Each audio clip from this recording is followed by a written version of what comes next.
This video is only one part of an in-depth review, so check out the rest at thegoodride.com. Thanks for watching.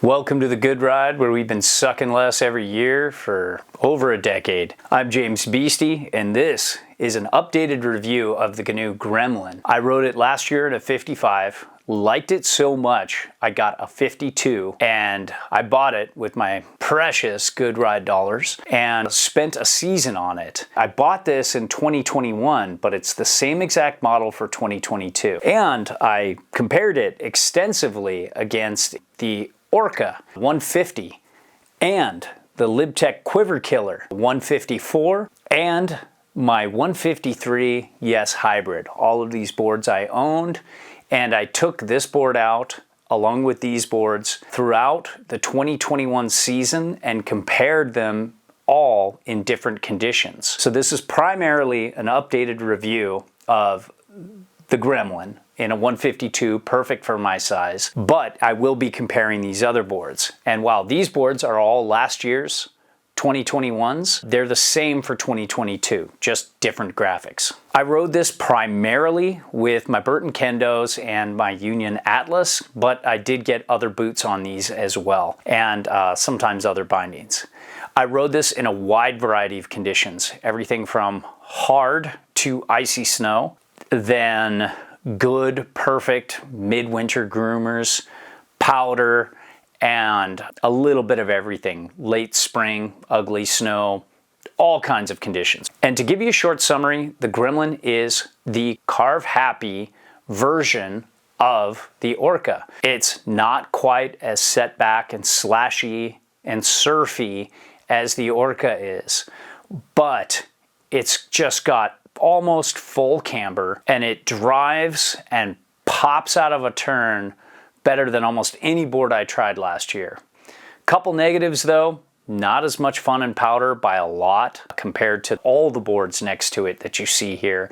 Also, the base was the slowest out of all these. Even compared to the Orca, fully waxed, I just didn't feel like I was getting as much glide. But if you want a poppy, hard carving board with excellent edge hold, you have the Gremlin. Let's talk sizing. All of these fit really well for me. This 152 Gremlin just felt so much better than the 155 I tried at the demos the year before. This works really well with my size 9 boots. I liked how my 180 to 195 pounds worked with the 155 Gremlin better, but I loved the control and the ability to turn this board when I wanted to better at 52. But it still held my weight really well. And all these boards match up really well with my specs. They just work really well with my boot size. They're all a little bit wide, but you know, size down and they work. Now when it comes to shape, you got some taper here. It's directional, but as you can see, compared to the Orca next to it that everybody knows, it's a little less tapered, a little less directional, a little less setback on board. The Quiver Killer, this is a little less directional, kind of a little more of that tapered directional board that still has this all mountain feel to it, hence the Quiver Killer. And then the Hybrid feels pretty tapered, pretty directional, and short and wide. But the camber profile with this guy is almost full camber. It's technical, it's aggressive, but it gives you just such a great feeling underfoot. But it's very locked in. It's not easy to skid a turn. If you screw up and get off your game, it's much easier with the Orca. The Quiver Killer's got some early rise, has more early rise than the Gremlin. So that's even a little bit more forgiving, but still less forgiving than the Orca. And then the Hybrid doesn't have a really pronounced camber like the Gremlin and the LibTech Quiver Killer. I love the flex in my Gremlin. It's got this kind of like medium stiff flex in the middle, about the same in the nose, and it's a little stiffer in the tail, and it's got a decent twist to it, but not amazing, and it's just got pop. You compare that to the Orca, the lost Quiver Killer, just about the same, maybe a touch softer. And then the hybrid, softer than all of these guys. And this is probably the most challenging to butter because you have camber from pretty much tip to tail. It's almost full camber. There's just a touch of early rise on the nose and tail, but it's almost to the point where you look at it and you go, ah, this is full camber. But it's still doable, but man, the Orca is so much easier. So is the Lost Quiver Killer, and even easier is the hybrid because of that softer flex and the early rise on the tip and tail. Very easy to butter. In terms of pop, this is the winner though. This just has so much energy on an ollie. It makes me look better, still not good, but better than I should when I ollie and when I hit little jumps. It just has this pop and spring. It's just so lively and energetic. It's great. Next would be the Quiver Killer. It's pretty close, but not quite the pop that the Gremlin has.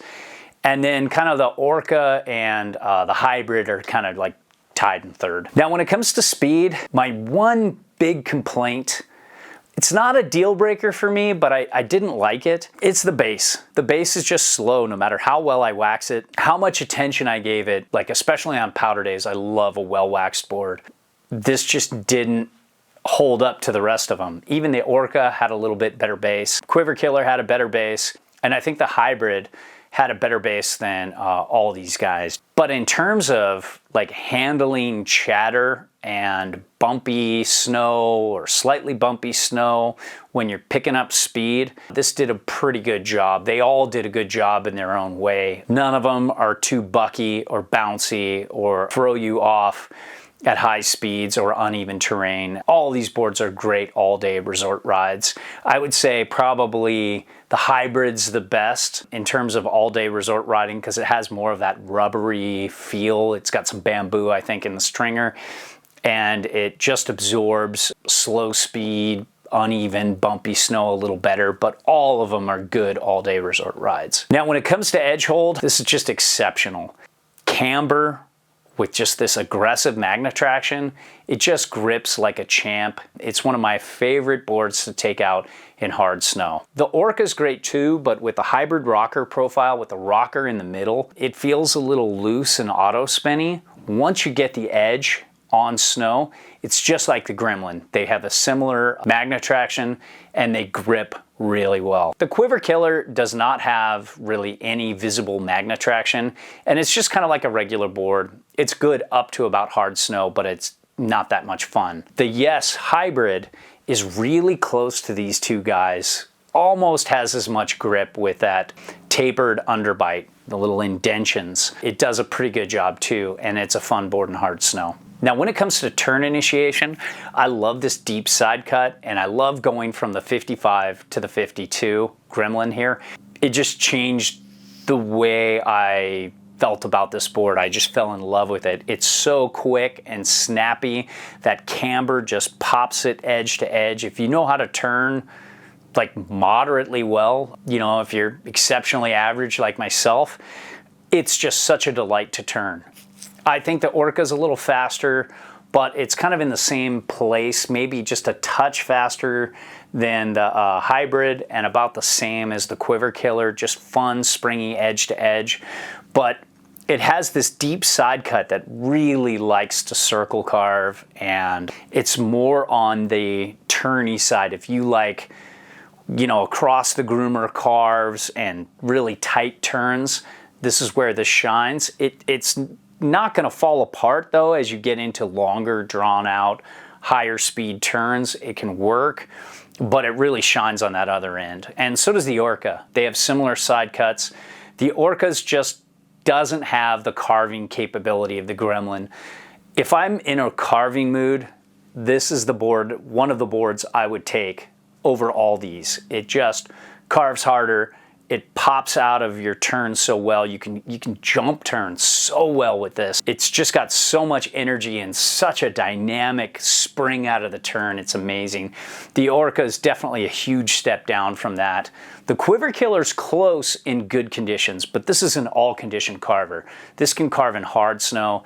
This can carve in soft snow. The Quiver Killer, you need the better conditions, or you really have to know how to work your edges and get that twist on to get more grip. And the hybrid, it's still a very good board for carving in all conditions. Now, when it comes to powder, this is one place where the Gremlin just doesn't deliver. It wasn't the board that I wanted it to be.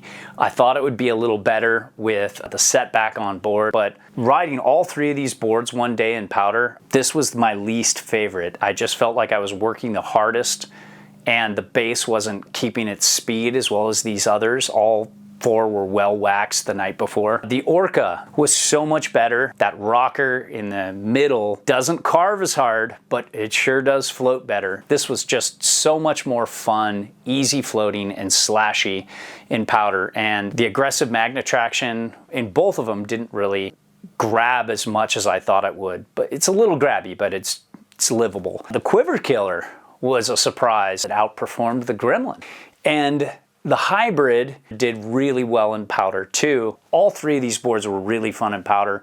The Gremlin wasn't. One of the reasons why it's a favorite, it is just so great in hard snow. It's just a hard snow specialist, but on top of that, it's an amazing carver. It really has just exceptional spring out of the turn and just really does an amazing job popping and driving through a turn and performing in all conditions except for powder. There you have it. All our reviews are a best effort, objective opinion from an average rider's perspective. There's no brand oversight, and we're free to say whatever we want. We send back everything unless it's a favorite, then we ask to keep those or straight up buy them. Now, if you need advice, fill out the Me Harmony profile in the Contact Us section of the site. It's the only way I can help you properly. If you want to support us, and if what we reviewed appeals to you, it helps if you buy through our links. So, thanks for watching.